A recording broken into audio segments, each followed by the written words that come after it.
All right. Well, welcome, guys. Again, my name's Machen MacDonald. I'm going to be your coach and facilitator this morning for the Planning from the Summit and Creating an Epic 2012. I have everybody on listen-only mode, and the reason for that is just so that we can save some time with regards to background noise and all of that. What I do want to make sure that you all know is that this is going to be a very interactive webinar. I'm going to be asking questions. I'm going to be giving you some time to formulate your answers and capture your answers and get you to the place that you need to get to. All right. So with that being said, I want to welcome you and give you a little housekeeping with regards to some reminders here. I want you to take into account that this is your time. All right, this is not a time to be multitasking or doing other things. This is going to be, again, like I said, a very interactive workshop, and I want you to play full on. And what I mean by that is I want you to eliminate the current fads and think of fads as fears, anxieties, and doubts. Okay, so for the next 90 minutes, just put any fears, anxieties, or doubts that you have about the future, just put them on hold for right now. And with that in mind, I want you to become, for the next 90 minutes, your resident big thinker. And I want you to think of it as you're a team of one. In other words, we're all one with everyone. And when we think of team, I want you to think it as the thoughts that cause your emotions, that drive your actions to create a manifestation, T-E-A-M. Thoughts drive emotions, drive actions that get manifestation, okay? And we're also going to have a playbook that goes along with this webinar. Hopefully you've received the email to download that. If you haven't received the email, you can go online and go to www.tinyurl, that's T-I-N-Y-U-R-L, all one word, .com/epic playbook. And that's all one word, epic playbook. All right, so again, it's www.tinyurl.com/epic playbook. It's about 10 pages that we're going to go through today. And so I'm excited. I hope you're excited. And here's what we're going to be jumping into. Let me explain the purpose and the process and the payoff of today's webinar. Here's the purpose. I want to help you increase your awareness of your true capacity and really help you step into what's possible for you for 2012. And the process that we're going to follow, how we're going to do that, is I'm going to take you on a little bit of a journey. And the journey is actually looking back over 2011 and starting to really capture all the great stuff that you actually did accomplish, that you learned, and so forth. And that's going to elevate your thinking to the place, to that summit that you need to be to plan an epic 2012. Okay, and we call it an epic process. And epic is E for enlightened, P for purposeful, I for inspired, and C for courageous. We'll talk a little bit more about that in a moment. And here's the payoff. I want for you to have an inspiring plan that compels you to maneuver your 2012 with more courage and more confidence. What this webinar is not, okay, I want to manage some expectations here. What it is not a pitch fest, okay? I'm not going to skim the surface and then at the very end try to sell you something. I don't know about you guys, but that stuff just annoys the heck out of me. Okay, so I promise this is going to be value rich, it's going to be content full, and it's going to take you to a place that you deserve to be, and there's not going to be any pitch fest. Okay, fair enough? All right, so again, here's what epic means. It's enlightened. Okay, so we're going to take you to that place in your life where you can start to see the invisible so that you can accomplish the impossible, or what you may have thought was impossible. we're going to help you get on purpose. We're going to help you understand really why you must achieve certain things, why you must experience certain things, so that you know when you're on purpose and when you're off purpose and how to get back. And then it's also going to keep you inspired. It's going to keep you in spirit so that you've got the energy to do what you know you need to do. And it's going to evoke your courageousness, your confidence. Okay? Now, some people say that, courage is feeling the fear and doing it anyway. And that's exactly right. Okay? Any hero will tell you they may have been scared out of their boots before they did something, but they took the plunge. They took the jump. And that's what we want to help you do, is see such a compelling future that there is no other option except for you to step past your fear and do what you know you must do. Fair enough? All right. So here's what we're going to do. We're going to look back over where we've been the last 12 months. So we're going to look at the goals that you achieved. We're going to look at the relationships that you developed. We're going to look at the risks that you took, what paid off, what didn't pay off. We're also going to look at some of the skills that you learned, and we're also going to look at the adversities that you overcome and even the dragons that you'd slain. And so when we do that, we want it to be so that you can elevate your place of really being thankful of what you were able to accomplish, what you learned, and so forth. And to do this, what I'd like to do is just read a quick little poem that's one of my favorites. You may be aware of it, might be one of your favorites too, and it's called Gratitude. It's by Melody Beattie, and it goes like this. It says, "Gratitude unlocks the fullness of life. It turns what we have into enough and more. It turns denial into acceptance, chaos to order, confusion to clarity. It can turn a meal into a feast, a house into a home, a stranger into a friend. Gratitude makes sense of our past, brings peace for today, and creates a vision for tomorrow." And that's what we're really looking at as an end result of this webinar, is to get a vision for tomorrow. Okay? And it all starts with gratitude. Okay? Gratitude, thankfulness, that's one of the highest vibrations out there that we're going to try to aspire to expand on our present moments. Okay? So, somewhere between diapers and getting our business cards printed, many of us forgot how to really celebrate and be thankful of our personal and our professional accomplishments. Some of us were taught to, tone it down or relax or behave, and when we displayed enthusiasm for something that went really great in our life or what we were excited about, we were kind of told to squelch it a bit. And perhaps you were made fun of. Maybe you went over the top a little bit with your celebration. Well, consciously or unconsciously, you may have made a note to yourself to back it down in order to conform or to please others.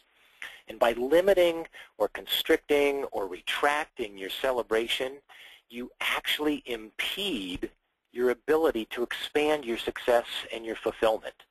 So this epic process that we're going to go through today was created to help you get back on track of acknowledging your winning ways and open up the expansion of your good fortune. Okay, so as you do so, you're going to notice by recalling your wins that you'll actually start to feel more empowered and more resourceful. And it's that emotional state that's essential to be in the best space possible while we plan for 2012. By doing so, you'll gain a sense of really being able to do more than if you didn't acknowledge and associate to your accomplishments.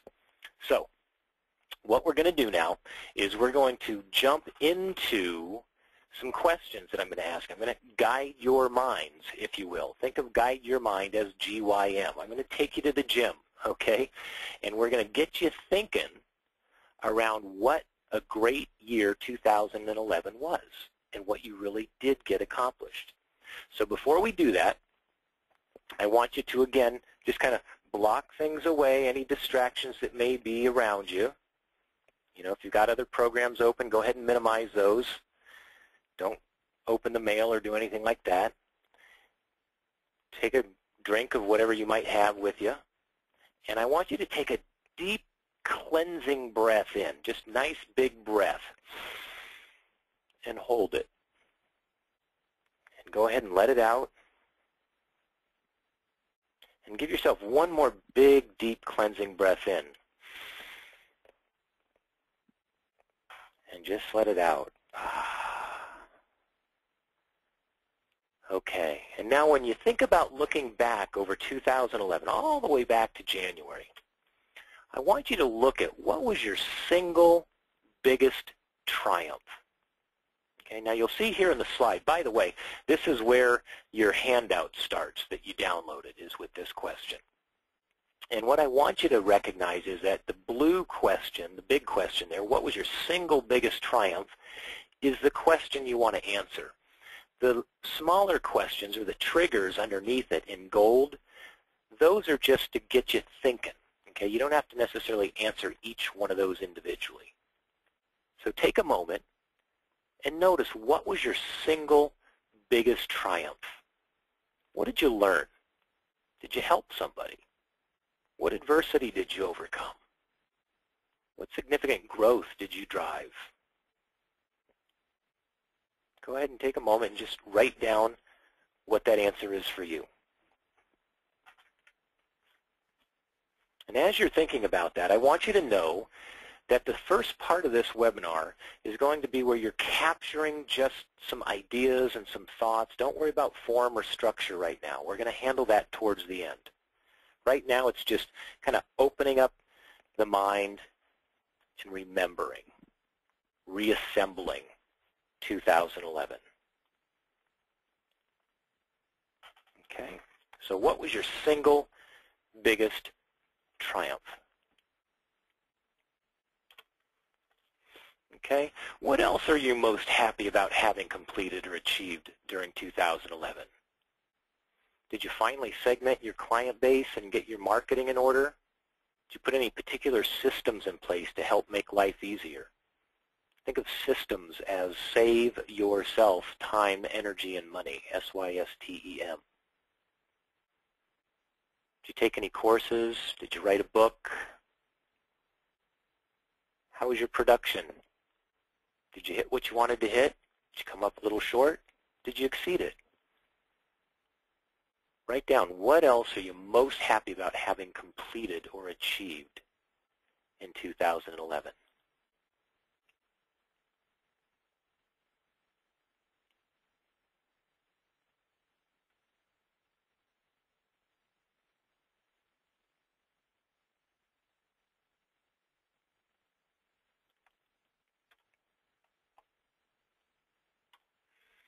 What was the single best decision you've made? Did you take on a partner? Did you find a way to stay more focused on your core strengths? Did you simplify your life at all? Did you get rid of some of the clutter?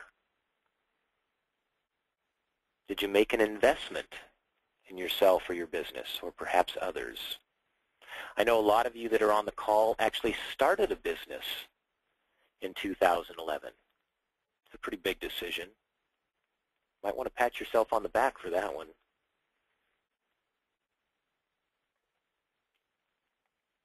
What was the single best decision you made?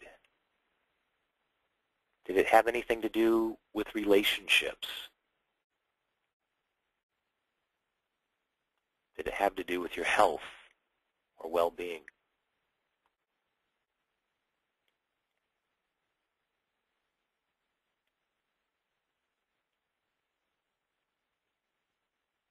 Remember to breathe.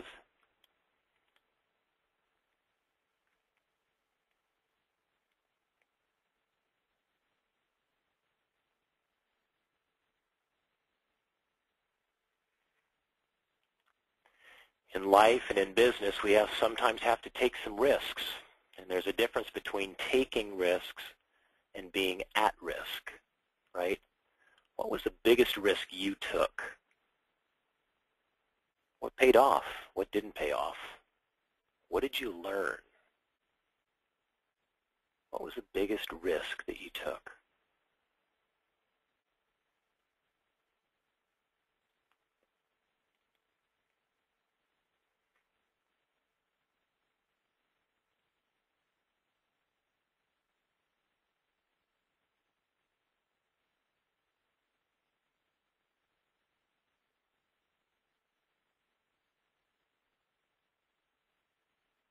Biggest risk that you took.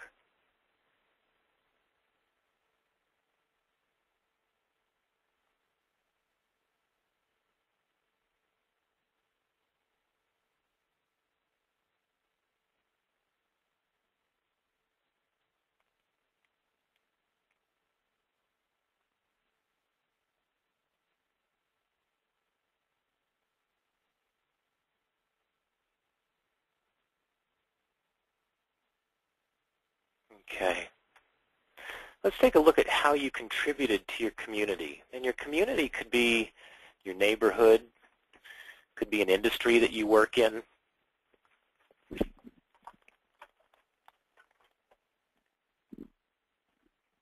Could be your family, could be your church. And think about, what did you donate with regards to your time, your energy, money, or maybe stuff that no longer serves you but could serve others.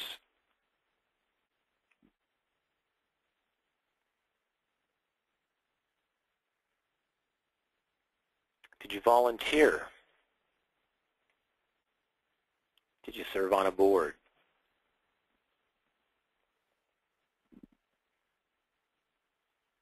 Did you have an article published that maybe helps others find their way? Did you do a workshop or a webinar to, again, help others find their way or take their life to the next level? How did you contribute to your community?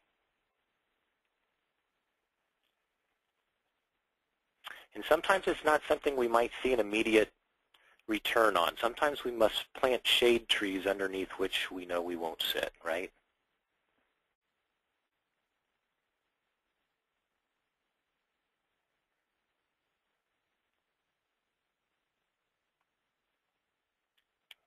How's that ripple effect?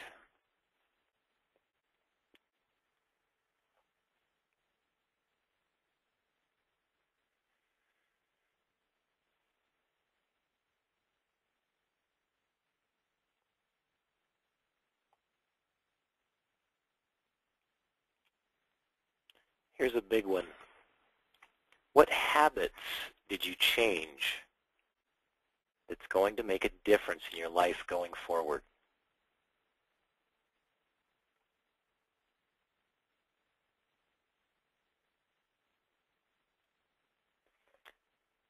Maybe we know we have a habit that doesn't serve us, that actually contaminates our success and our fulfillment. Did we break it? Did we stop it? What about the habits that contribute to our success and our fulfillment that perhaps we didn't have until last year?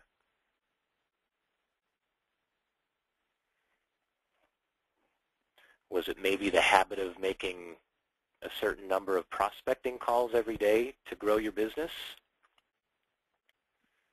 Was it a habit of reading for 30 minutes every day?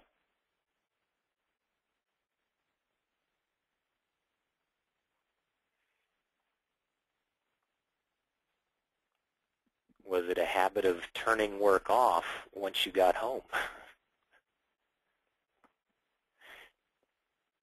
What was the habit that you changed that's going to impact your life going forward? And when you consider habits, they're not just habits of doing, right? They might be thinking habits. Oftentimes we have very habitual ways of thinking. Psychologists tell us that 80,000 thoughts a day is what we have as humans. And of those 80,000 thoughts, about 90% of those are the same thoughts we had the day before that, the week before that, the month before that, even years before that.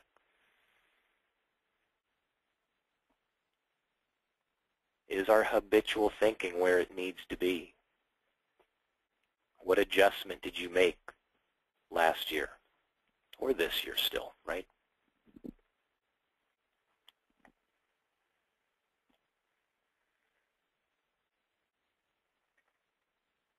Does it have to do with exercise and well-being, certain ways of eating, certain things you might tell yourself about your exercise and your eating and your well-being?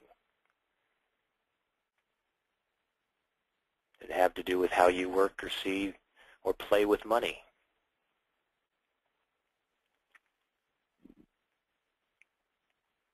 Did it have something to do with relationships?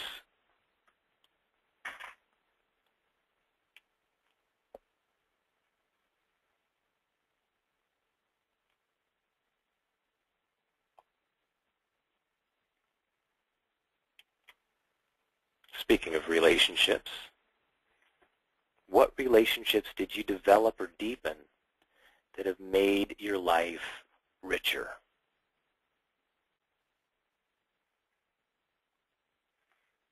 Think of the different people in your life, your clients, any partners or strategic partners you might have, any staff,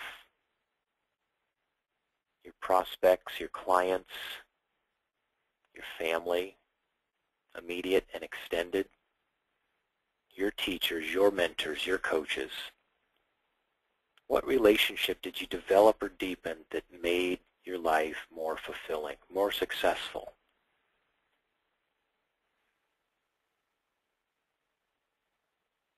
Did anybody in your life challenge you, cause you to learn more, increase your capacity?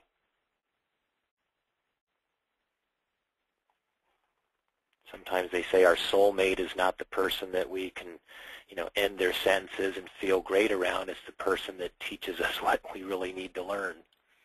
Sometimes it's not the mentor, but the tormentor that might be that relationship that's really impacted our life. Can you think of anybody that helped you point you in a different direction or adjust your course?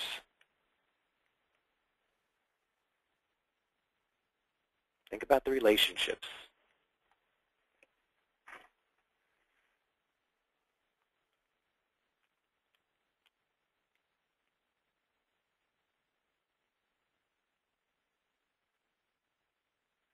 And when you think about relationships and the habits and the risks that you took and the things that you learned, the things that you accomplished, consider what adversities did you overcome?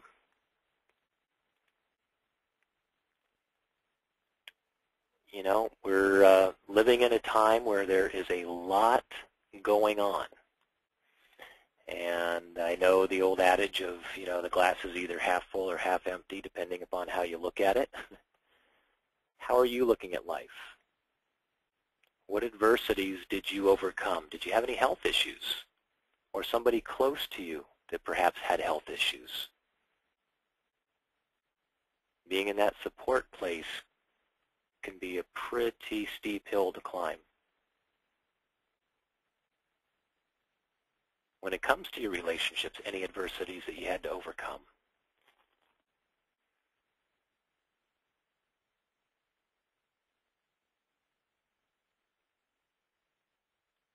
Were there any situations or circumstances that set you back financially?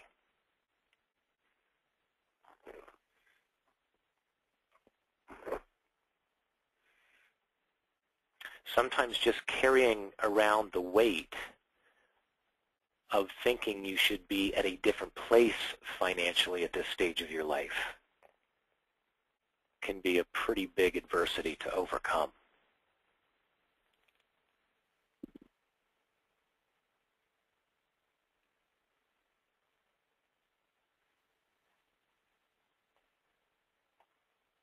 Think about mentally, emotionally, maybe even spiritually, some shifts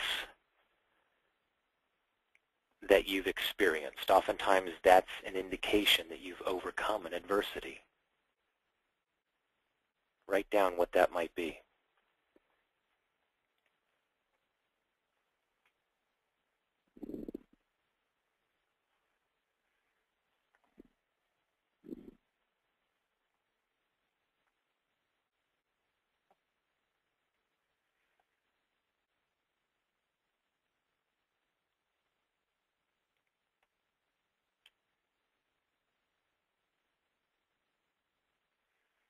What did you finally let go of that's now going to free you up to go where you want to go and get what you want to get and experience what you want to experience?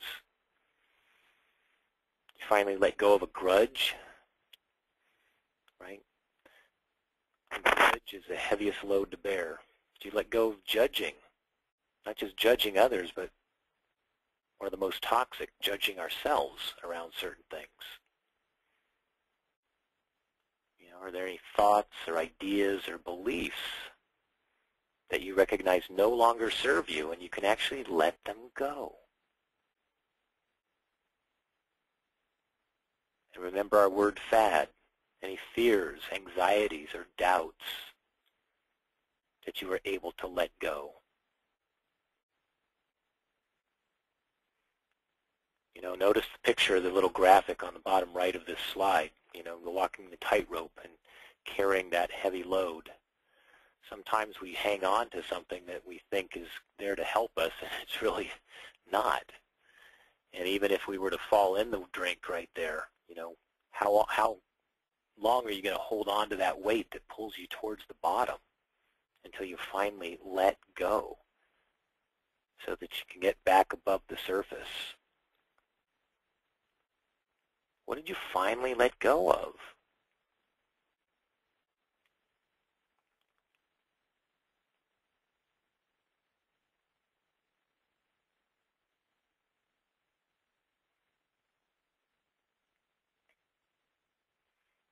Okay, everybody take a big, deep breath in. Let it out. What did you do to improve your health and your well-being? Think about your environments. For those of you that know of the 9 environments that are on the call, think about each one of those environments. What did you remove from those environments that was contaminating, and what did you put into it that's contributing? Did you start to develop a discipline to take time and to be quiet, to visualize?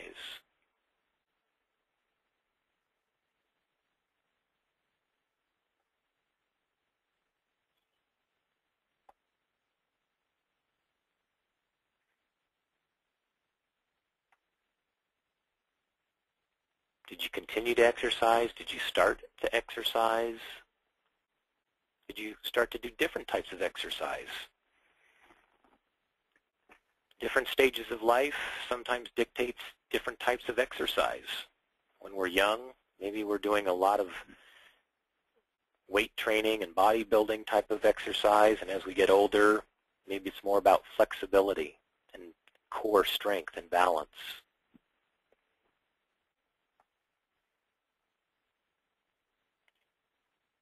Did you continue to journal? Did you start to journal? Maybe it was a matter of just buying a new journal, getting inspired. Any particular rituals that you may have started? What did you do to improve your health and your well-being?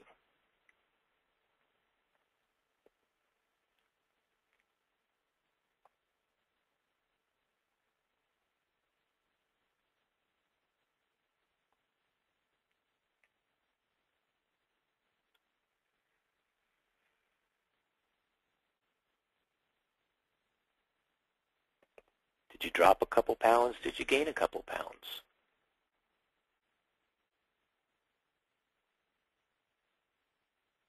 Do you have more energy or less energy?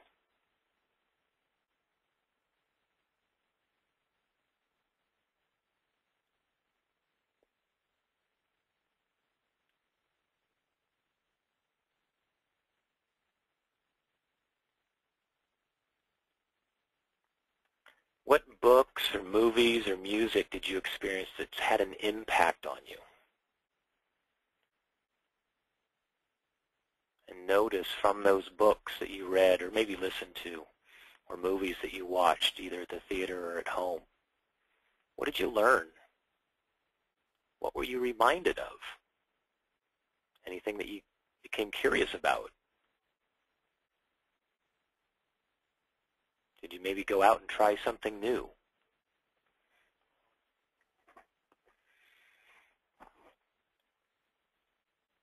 I have 3 kids. One of them's 16 years old, and he's into dubstep music.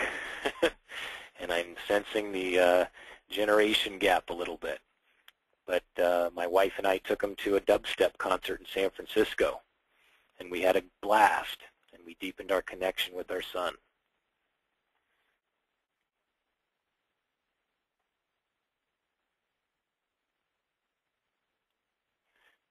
It's said that we'll be the same person we are today 5 years from now, with the exception of the books we read and the people we meet.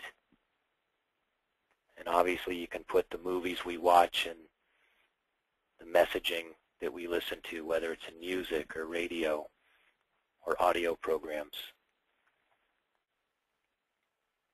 What's impacting your mimetic environment of how you perceive yourself and the world around you?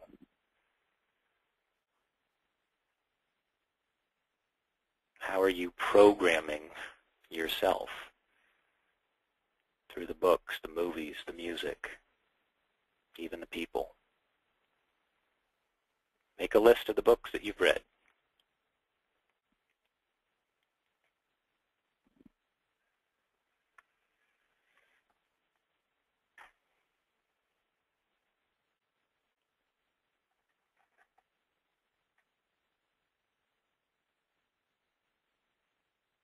Okay, here we go.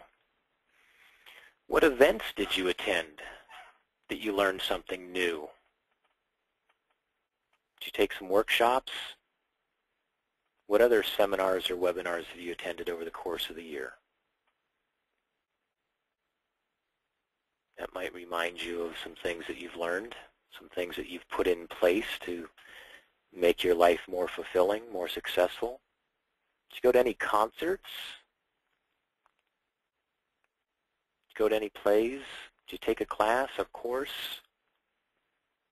Maybe you attended a meeting of some kind.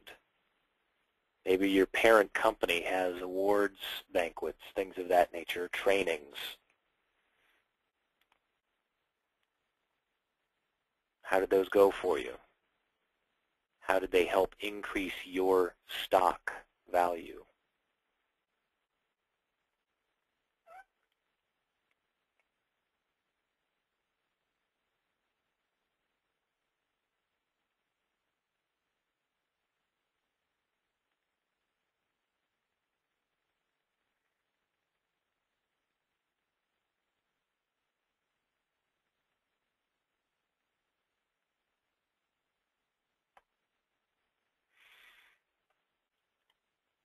Where did you travel to?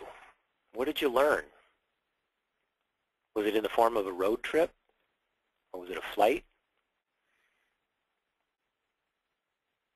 Maybe it was a boat or a balloon.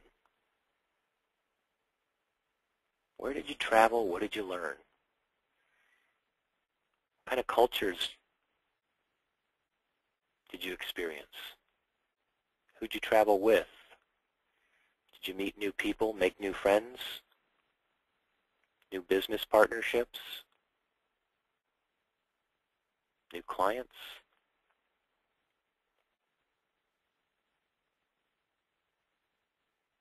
Did you meet or exceed your travel budget for this year, if you have a travel budget?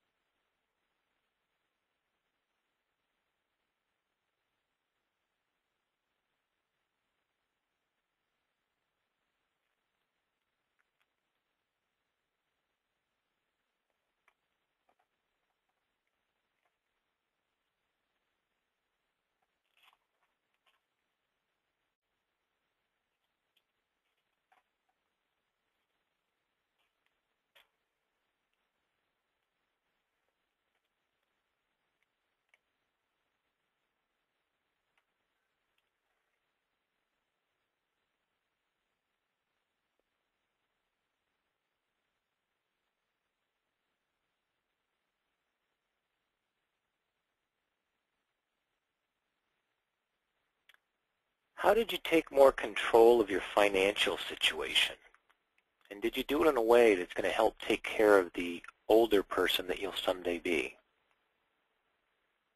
when perhaps you may not have the same situation or circumstances that allow you to continue to work in the way that you're working now?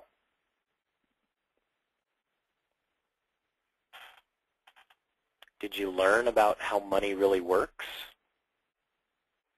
I know there's a few of you on this call that really understand how money works and what money is and what it isn't. And if we look at it as a tool or a form of energy, is it serving you? Is it contributing to your life, or is it contaminating your life?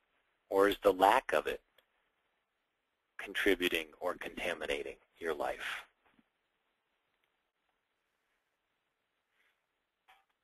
Did you upgrade your financial team? And who makes up your financial team? Do you have a bookkeeper, an accountant, a tax attorney? Not that you need all three, but at what level of expertise do you need? Do you have an investment advisor, a stockbroker, an insurance agent that you can trust and that allows you to sleep at night with regards to your money?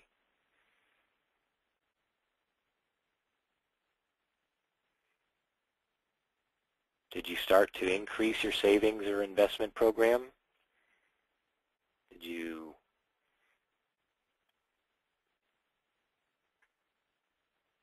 reallocate this year in any way? What about expenses? Did you reduce those?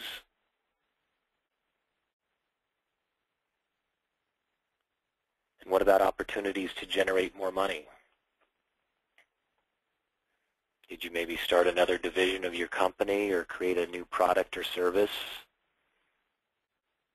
Did you increase your prices? Did you find a way to create more value?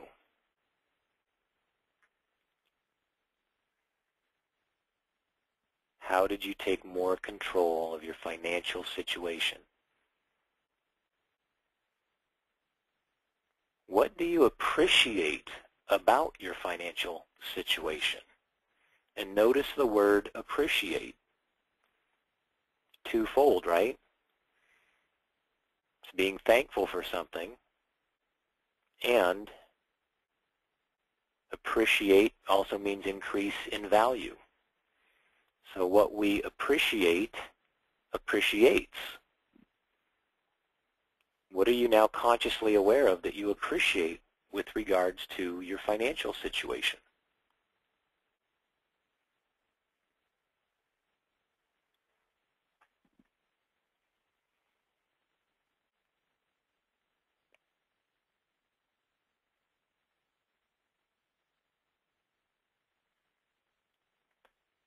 Okay, now we've gone through a lot of questions. Some of them are kind of similar, some of them might kind of blend into one another. But all in all, we probably learned a few lessons this year. What's the most important one or two lessons you learned during your journey in 2011?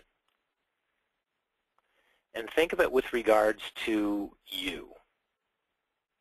Did you learn that you are enough just as you are? That people do respect you and your expertise and your creativity? And that you really can handle whatever may come your way? Maybe you learned that you don't give up. You keep getting up each time you're knocked down.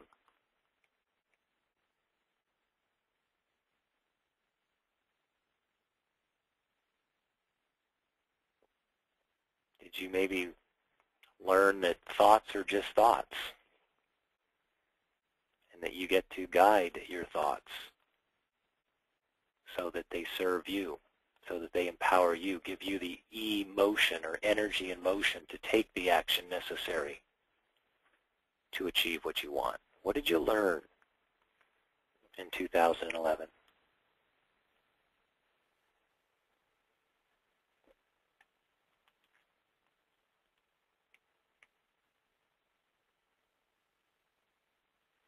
And hopefully as you're thinking about the lessons learned over the course of 2011, you might also be uncovering what it is about you that inspires you, that you can do more, that you're really good at certain things, that you enjoy certain things, that you're a wonderful example of a business owner, a salesperson, a father, a mother, a son, a daughter, a friend, a community leader. Maybe you learned that you can write, or you can speak, or you can create. What can does your inspiration come in? What's that can look like?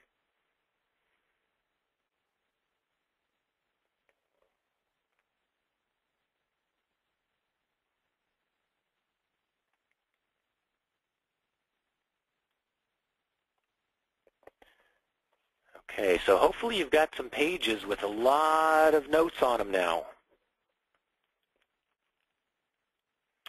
And I want you to think, what else do you need to acknowledge about 2011 so that you can be complete and that you can move on to an epic process for 2012? So, are there any relationships of any kind that might need some type of closure? Anything that you want to pay off or reduce before the end of the year? Did you have to renegotiate any contracts?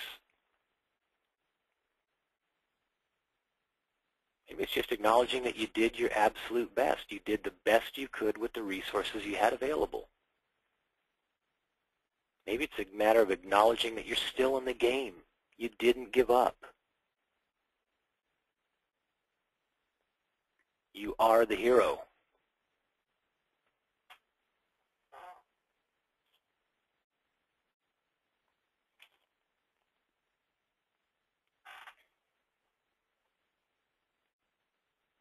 What do you need to acknowledge?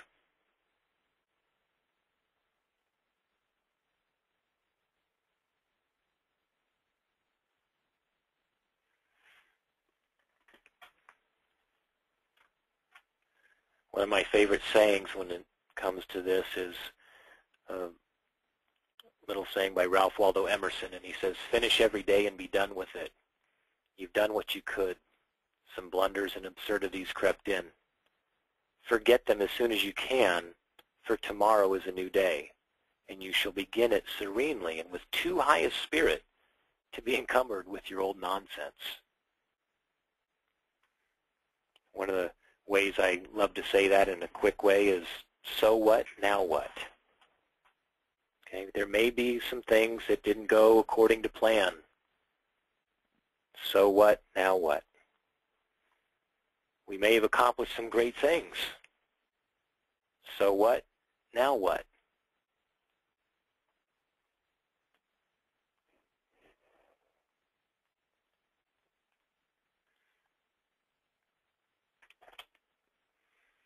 What's one word that best sums up and describes your 2011 experience? It's going to be different for everybody.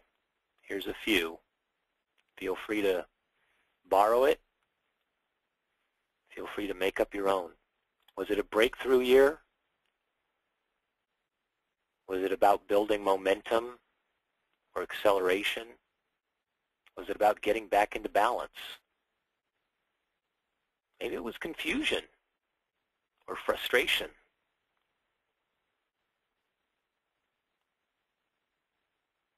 What about exploration? What one word best sums up and describes your 2011? Go ahead and write that down.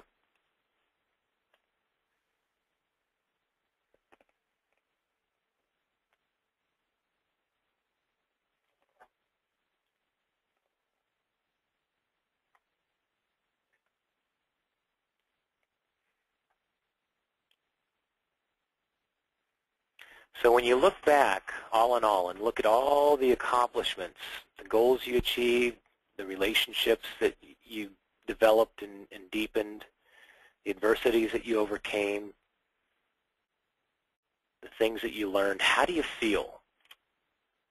How are you feeling right now, having gone through this process? We're only halfway there, folks. How are you feeling right now?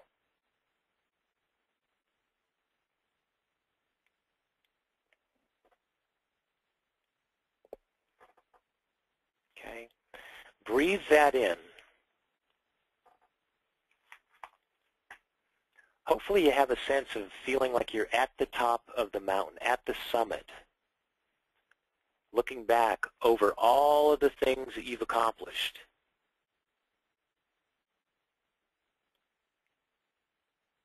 Take a moment to really acknowledge your great accomplishments, your wins, your learnings, your breakthroughs.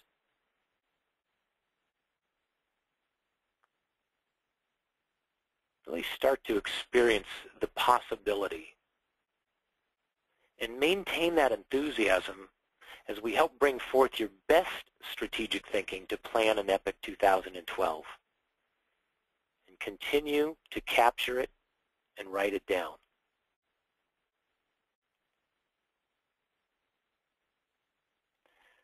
So now that we're at the mountaintop,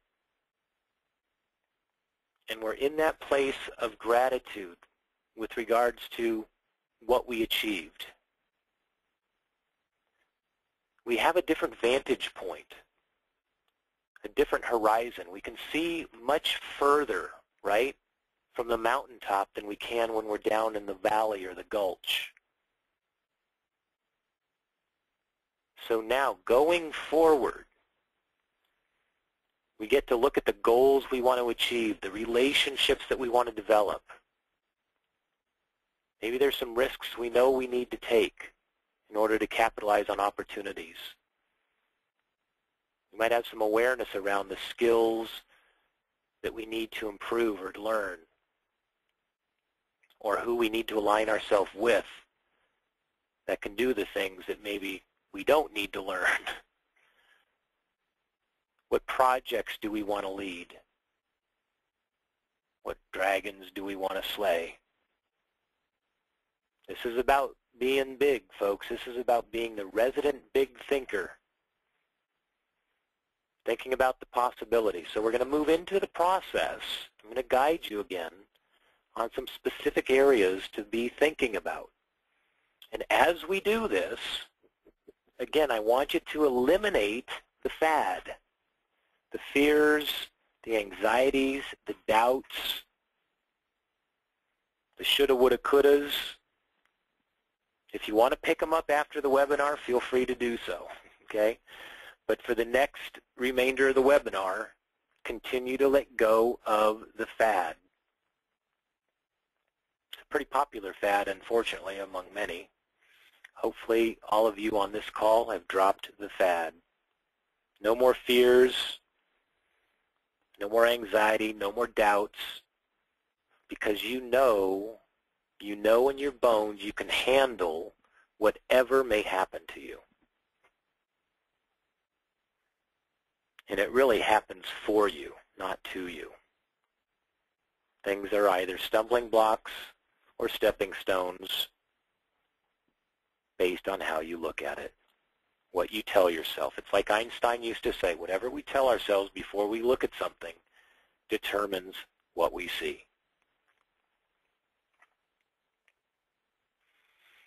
So while you're still feeling tremendous gratitude and thankful for what you accomplished over 2011, let's start stepping into 2012.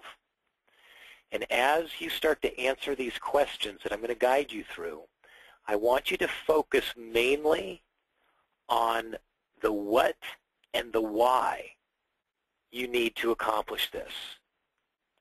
Now, what will happen for many of you on the call is you're going to go over to the, well, how am I going to do this? Don't worry about the how right now. We'll get to the how. But what's most important is the why. The bigger the why, the easier it is to fly. The bigger the why, the easier it is to fly. So as we go through these questions, answer the what as in much detail as you can, and then make a note as to why you must accomplish it. Why you must accomplish it. And I want you to think about something. We all hear about goal setting. I'm a big believer in goal setting. And I know that everybody on this call probably has heard that your goals need to be SMART. In other words, specific, measurable, actionable, relevant, and time-bound.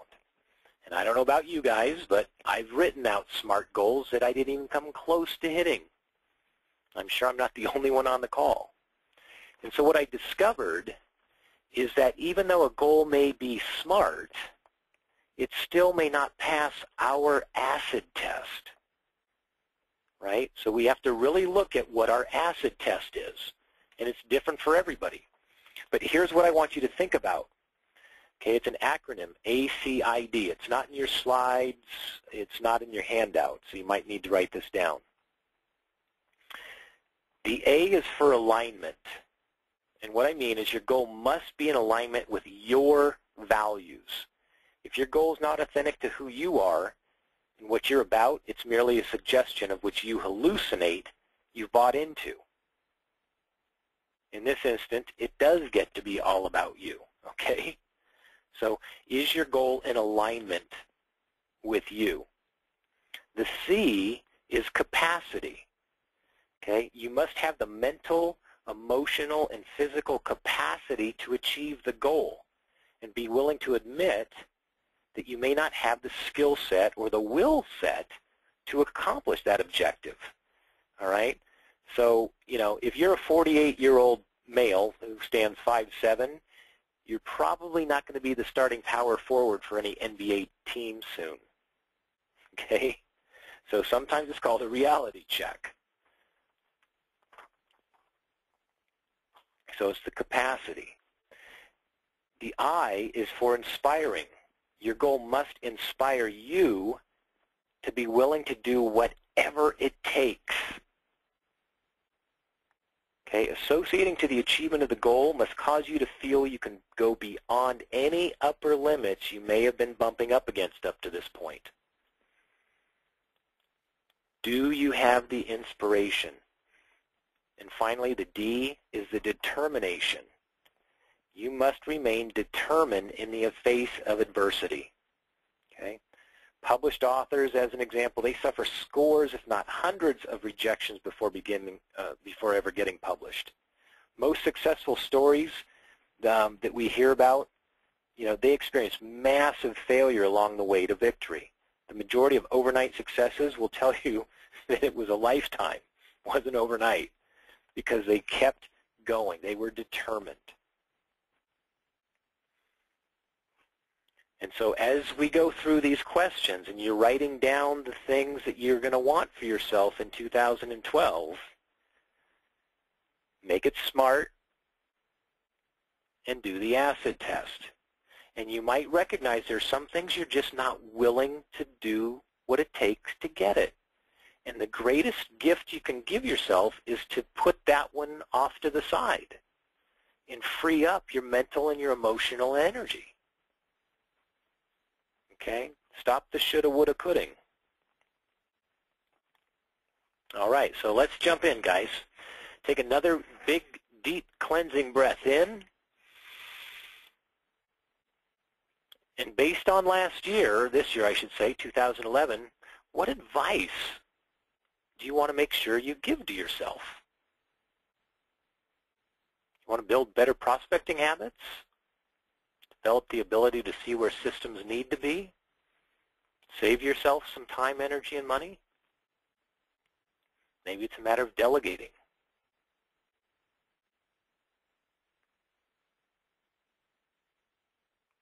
As we were going through 2011, there were probably certain things that you were coming up against that you said, I've got to do that this year going forward. What is that? This is where you get to remind yourself.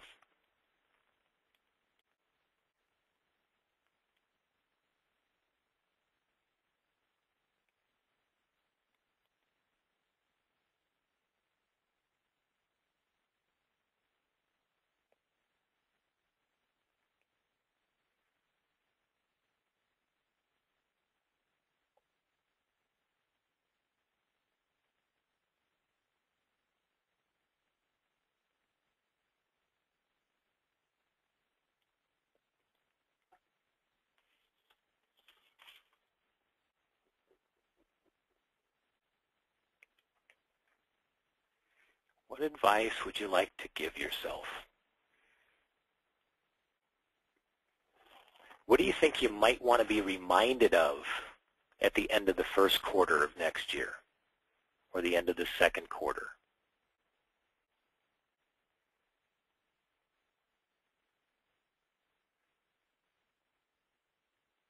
What do you want to remember to do along the way so that this time of year next year can be exactly the way you want it?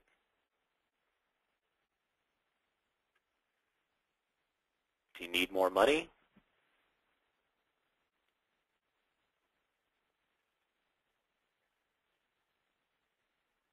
Do you need to adjust relationships in any way? Do you need to set some boundaries? Have developed certain habits? Okay, give some thought to that.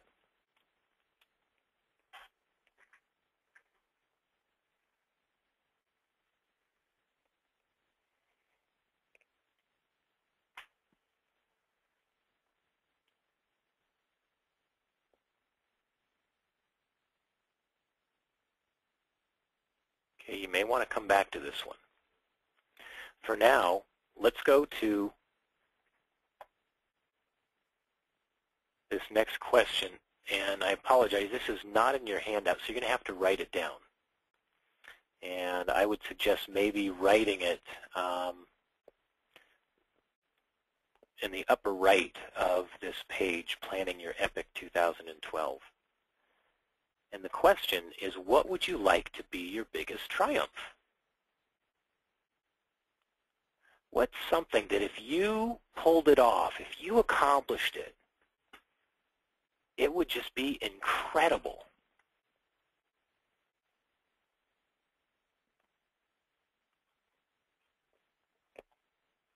Is it achieving a certain level of production? Qualifying for a trip, maybe?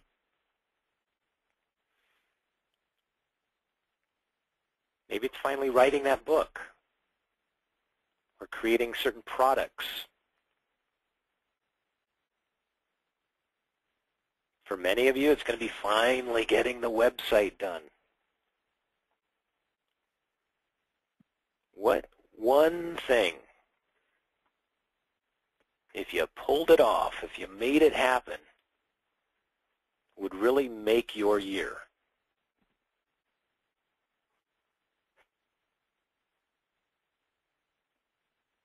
If you're an athlete, maybe it's increasing a performance, lowering a time during your marathon.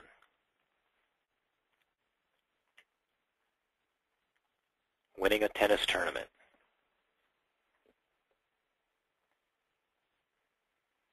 Writing a piece of music, performing a piece of music.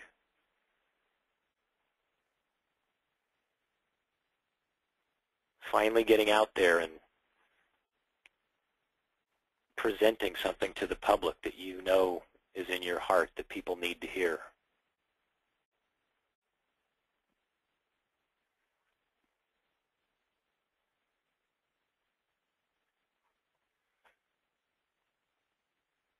What's the BHAG, the big, hairy, audacious goal that you could achieve that would just rock your world?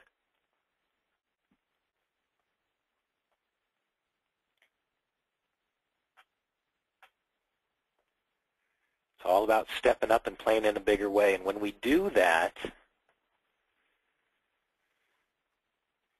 certain opportunities, certain doors that were not there open up to us, but only when we step it up.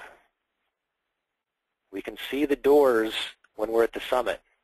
When we're down in the valley or the gulch, not so much.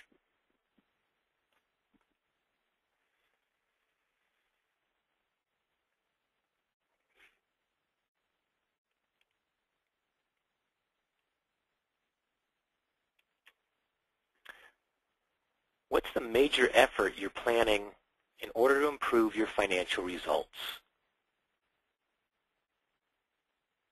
When it comes to your business, when it comes to your personal finances, what's the major effort? What do you want to make sure you shine the heat and light on in 2012 to improve your financial results? Is it a matter of working with just your ideal clients?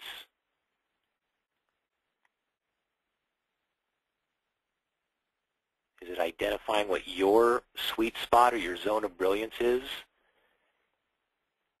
and creating an environment that allows you to spend most of your time in that sweet spot? Is it getting some of your marketing on autopilot?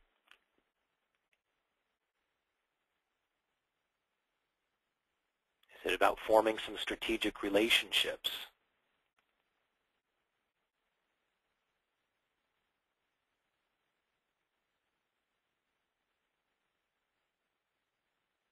What about knowing your numbers? Do you keep a profit and loss statement? Do you keep a cash flow statement?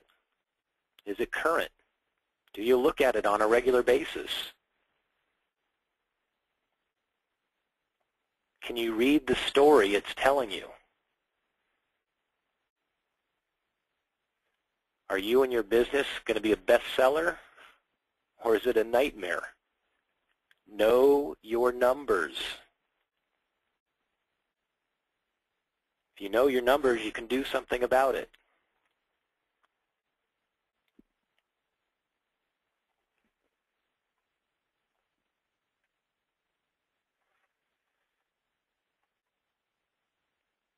Again, think of some relationships here. There's certain people that you may need to bring into your situation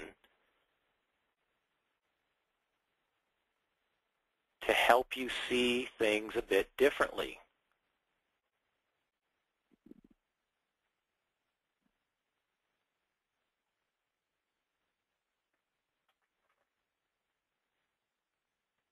Is it maybe learning some of the new product that your company has to offer and how that helps people and how to better approach those people that need that help or that product or service?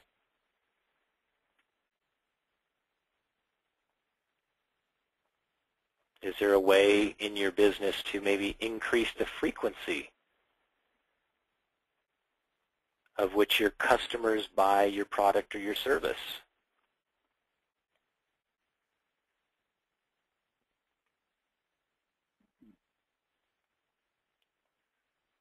Is it about learning how to increase word of mouth and referrals?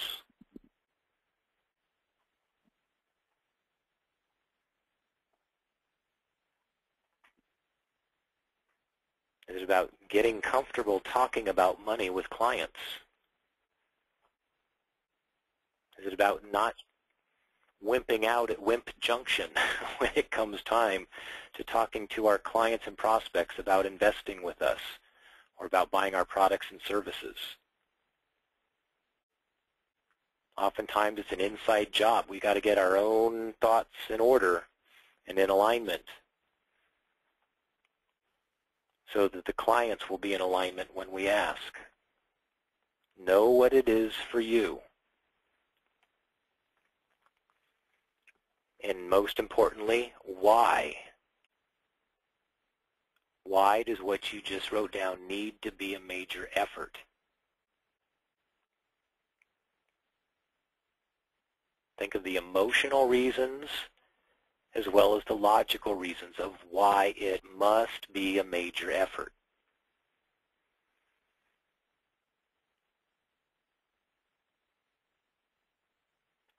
If you get it done, what's possible for you, your family, your clients, your community? And if you don't get it done, what does that mean?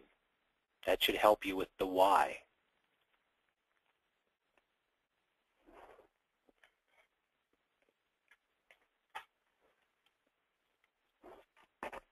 Okay, so guys, I want to remind you here, excuse me, the blue question is the one you want to answer, the yellow ones are the triggers, and we're just capturing our thoughts right now. We're not worrying about formulating any strategies quite yet. Okay, we're just writing down what we want. What would you be most happy about completing this coming year? You want to complete a certain course? You want to learn to play the drums? Is there a certain project that you want to lead? Maybe a certain book you want to read? or maybe even write?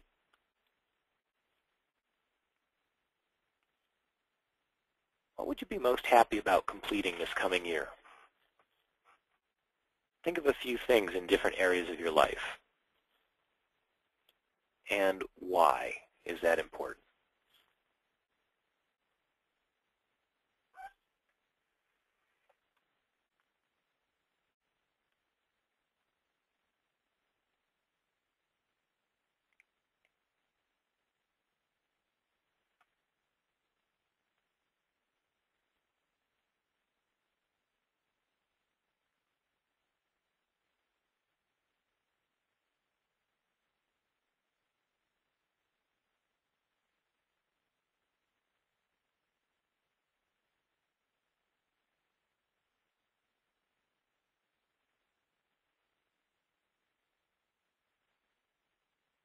Is it a certain level of production in your business, acquiring a certain number of clients?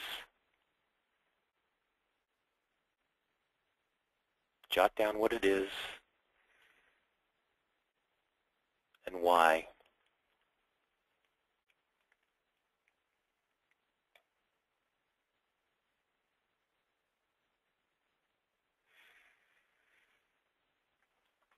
Okay, now we've been looking at a lot of what we maybe should do or need to do.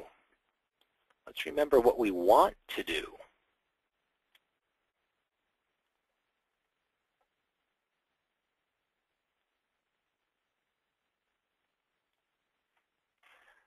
Maybe there's some indulgences, right? What major indulgence are you willing to experience? How about taking some more time off?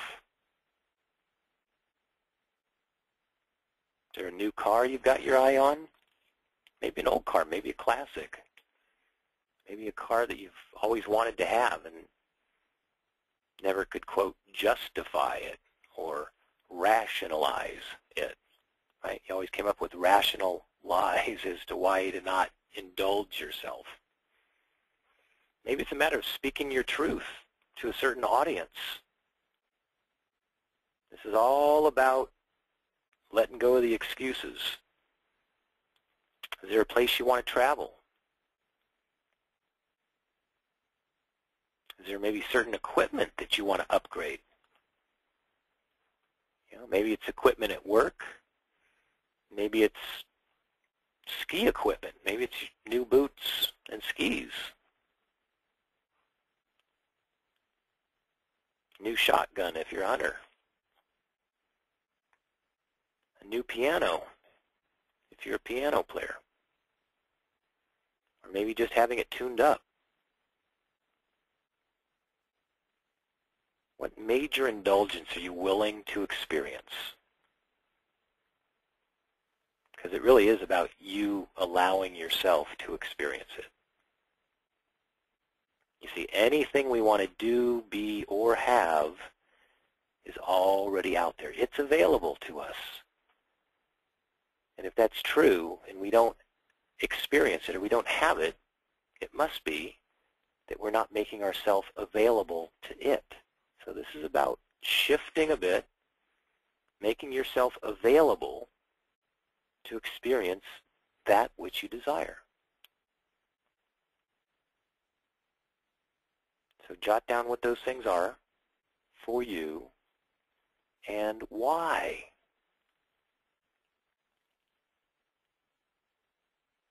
Why do you deserve it? Why must you have it?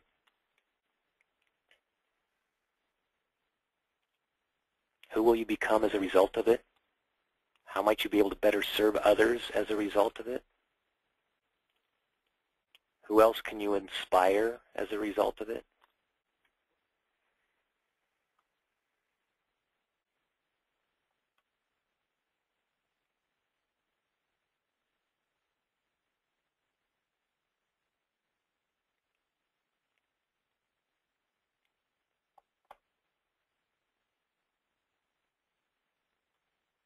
Indulgence comes in many different forms.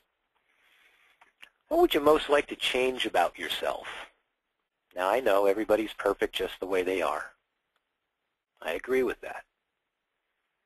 However, there might be certain things that we get triggered, or certain ways that we know we can improve upon.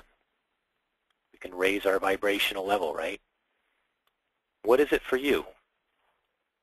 Is it limit overreacting towards other people or other things that are going on in the world? Is it maybe having more compassion? Not just for others, but for yourself.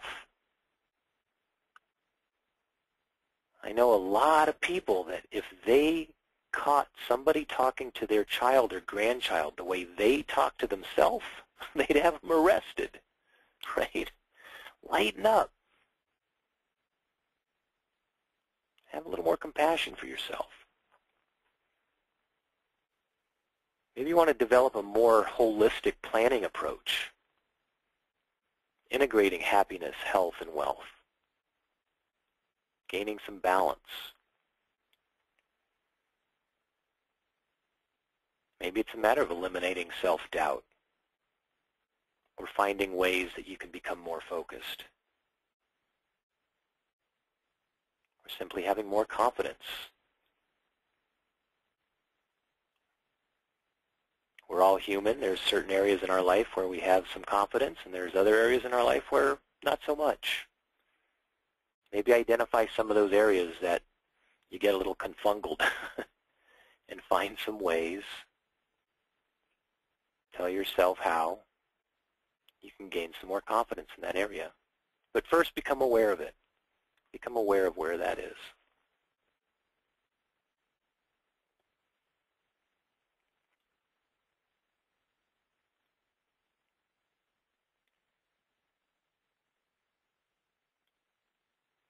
What are you most looking forward to learning? Is there a new product or service that you want to become more expert at? If you deal with people, if you sell products, if you own a business, wouldn't understanding human behavior be important? Why people do what they do, why they don't do what they don't do?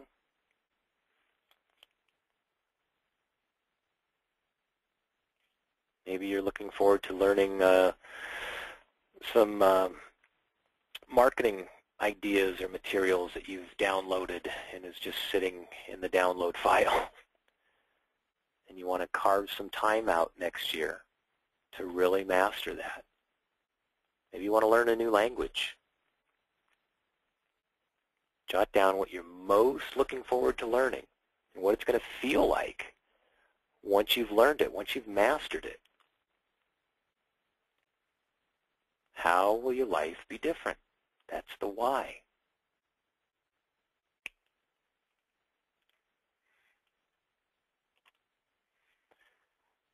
What do you think the biggest risk is that you might have to take? Is it taking on a partner? Is it starting to do public speaking? Certain things you may need to say no to, like no more wimping out. Maybe no more late nights or certain foods that don't contribute to the health and well-being of our body. What do you need to say yes to? Who do you need to say yes to?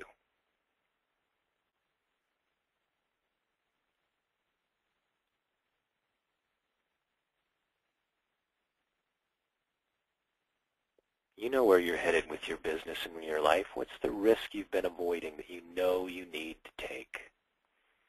And that if you knew you took it and you would not fail,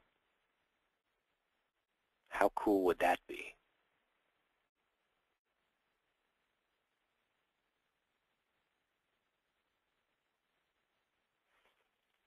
Jot it down.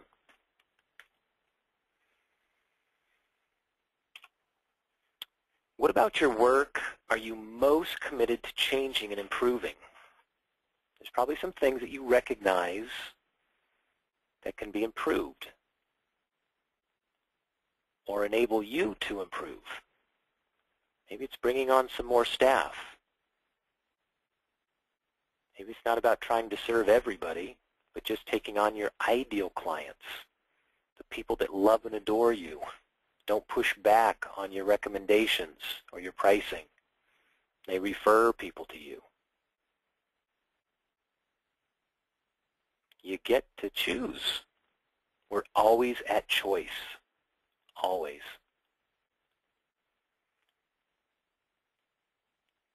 Can you create a better customer experience for your clients? What would that look like? Can you step up your marketing? Can you be more consistent? Can you be more playful? More effective? What's that look like?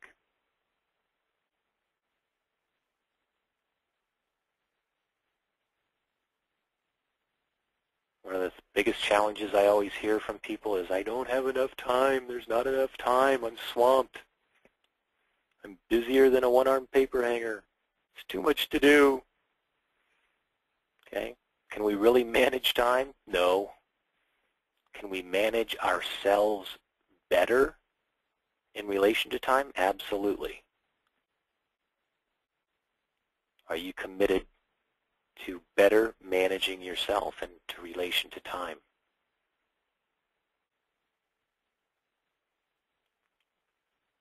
Write down what you're most committed to changing and improving and why.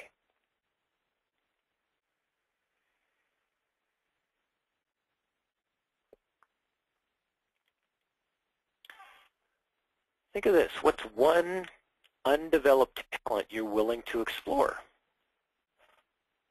There's something that you know if you had a little more time, right, a little more money, a little more energy around it, you could probably be among the best at it. Is it public speaking? Is it negotiating? Is it listening? What is it for you? An undeveloped talent that you're willing to explore and perhaps put some heat and light on and watch it grow. If nothing comes to mind, that's okay. These are simply meant to be reminders. Write it down and write down the why.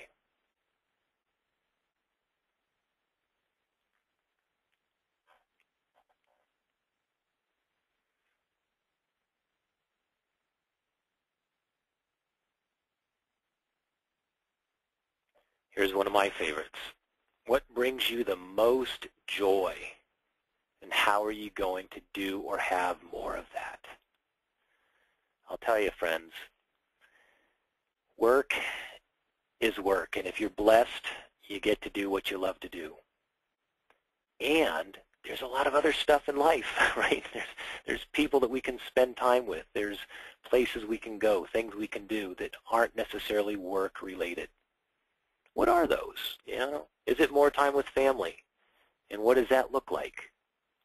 Attending live performances. Probably have certain hobbies, whether, again, it's skiing or boating or hunting or traveling. Think about how many days this coming year you would like to put towards your hobby. Do you know how many days you got this year? You want more time at your beach house or your cabin? If you don't have one, do you want one?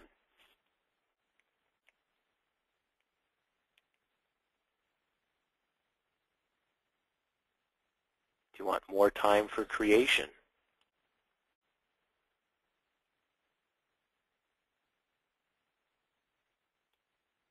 Joy does equal success. The more joyful we are, the more success and fulfillment we experience.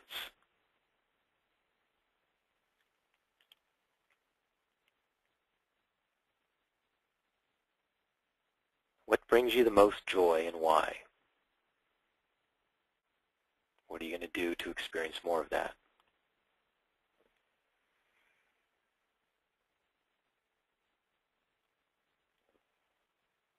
Okay, guys, take another big breath in. Let it out. Move the body a little bit. We're almost down the home stretch here. Get some energy back in those bones. Who or what, other than yourself, are you most committed to loving and serving? Is it your family? Is it your community? Is there a charitable foundation that you're passionate about? Is it your church or your temple? What is it for you that you're passionate about, that you want to serve at a deeper level? Jot it down.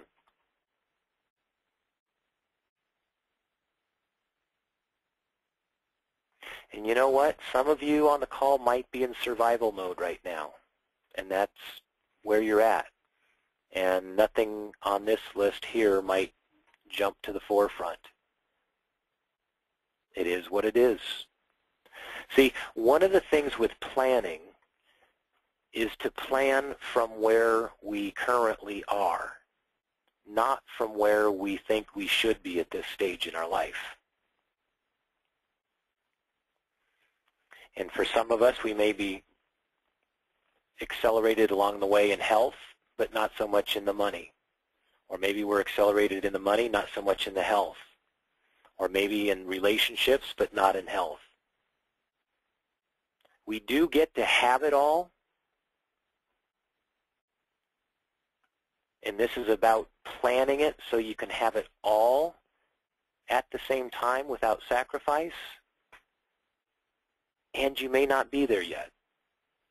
So again, lighten up and plan from where you are. So if some of these questions maybe didn't resonate, it simply means you weren't at that place, and that's okay. Most of the questions I'm sure did.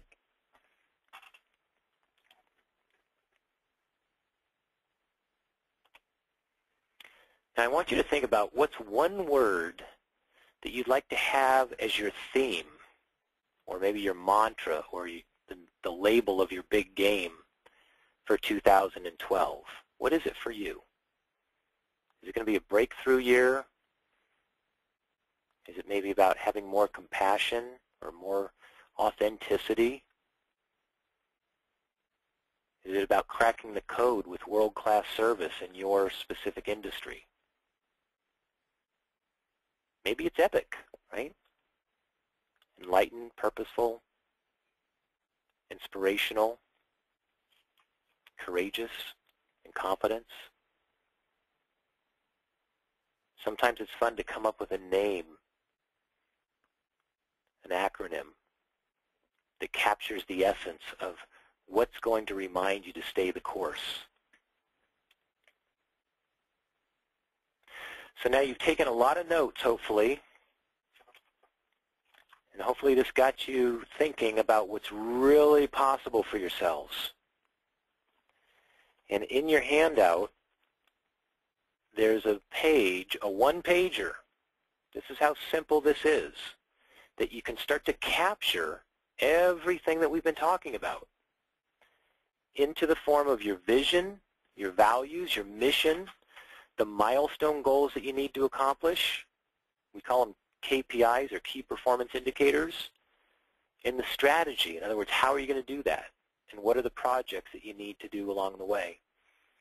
Now, for the purpose of the remainder of the call, what I want you to do is, as you started to loosen up your thinking and starting to see the possibilities and see what you've already accomplished, is make some notes here in this page in the area of the vision of what you want to accomplish, what you want to experience over the next 1 to 3 years. So think in the areas of your happiness, what you want to achieve. In the areas of your health, what must you achieve? And in the areas of your wealth, what must you achieve?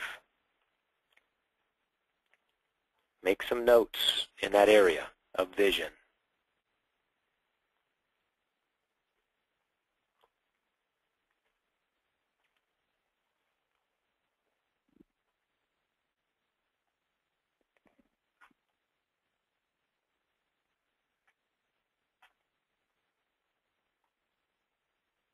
Okay, your values are kind of those guideposts in life. Why do you do certain things?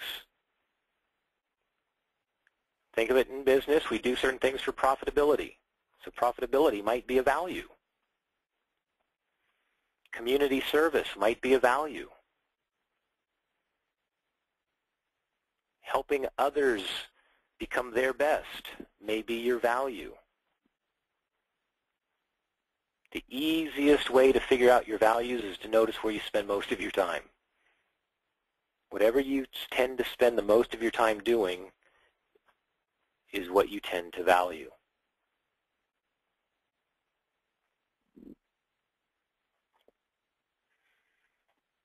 Think about your mission. Your mission or your purpose answers the question, why does your business exist? Why do you do what you do? What's the benefit that your clients receive as a result of you doing what you do so well? That's your mission. That's why you were put here.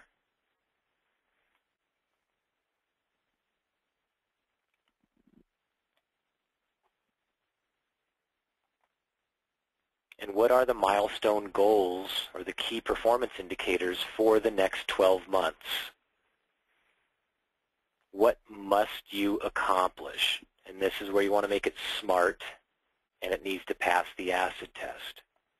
How much money do you want to make?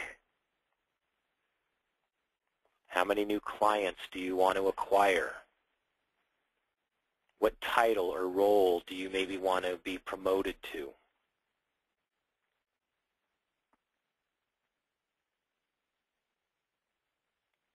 What new equipment might you need to acquire for the business? What recognition level do you need to achieve this next year? How much do you want to weigh this year? How much energy do you want to have?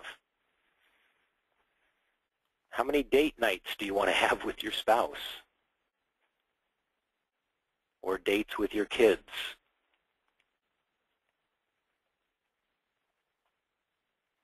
Again, specific, measurable, actionable, relevant, and time-bound. They need to be smart so that you can actually graph them. You could create a scorecard for each milestone. Just a quick time check. We're at the bottom of the hour where you've got just a couple more minutes.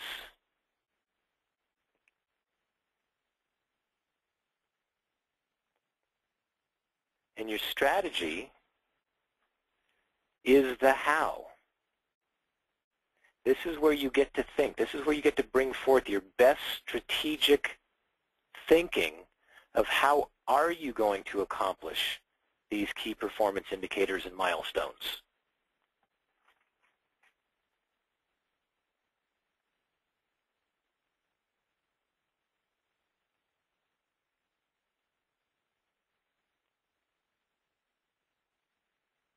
Maybe more than just one way of doing something. Write down a couple different ways. This particular sheet is where you're going to want to take some time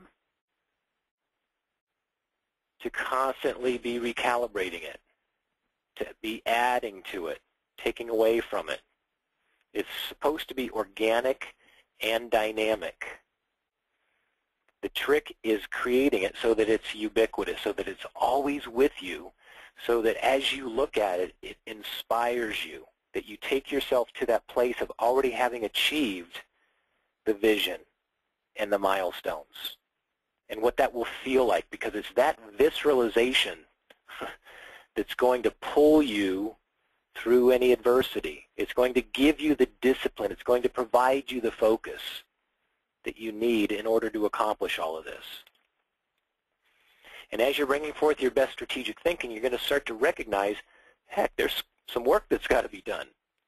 And that work comes in the form of the tactical action projects. You might have 5 projects. You might have 55 projects over the course of the year. It is for you what it is for you. But just be clear on who needs to do what by when, and manage those expectations and get clarification. And write it out in a way that you can follow the direction, follow the list. Think of it as if you were going to write out a list, a punch list for somebody to do what you must get done in a given project, but you're going to be out on vacation and you have to hand that list to somebody that's like you. That's the way you want to write that list. And then you work off that list. And if you need more guidance or help with regards to really fine-tuning this particular business acceleration plan, feel free to give me a call or shoot me an email. Okay, that's what I do, how I help people. But these are the 6 main components that you want to be able to capture all of the thinking that we've gone through today.